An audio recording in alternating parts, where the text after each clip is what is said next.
పిల్లలతో కలిసి వెళ్ళండి, వాళ్ళకి తెలియాలి ఈ దేశం విలువ ఏంటో, ఈ దేశంలో పుట్టినందుకు మనం ఎంత జన్మధన్యత చేకూర్చామో.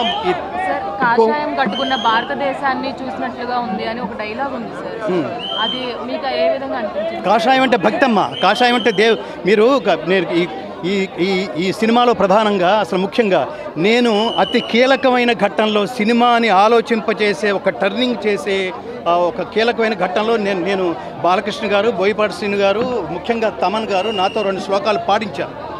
అందులో ప్రధానమైన శ్లోకం ఏమిటంటే దేవుడి ధర్మం ఏమిటో చెప్తాడు, దేవుడి తత్వం ఏమిటో చెప్తాడు, శ్రీకృష్ణావతార పరమార్థం ఏమిటో చెప్తాడు. అదేంటంటే దుష్ట శిక్షణ, శిష్ట రక్షణ, ధర్మ సంరక్షణ.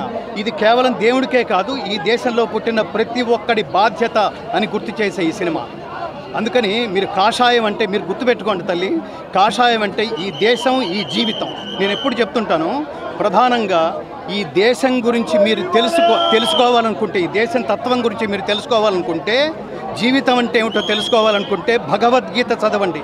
ఈ దేశంలో కీలకమైన పాయింట్ అది. జీవితం అంటే ఏమిటో తెలుసుకోవాలంటే భగవద్గీత చదవండి. చివరికి జీవితం అంటే ఏమిటో తెలుసుకోవాలంటే కాశీ వెళ్ళండి, గంగా నదికి వెళ్ళండి, అక్కడ రోజు నీళ్లలో కలిసిపోయే శవాలను చూడండి, మణికర్ణికా ఘాట్కు వెళ్ళండి.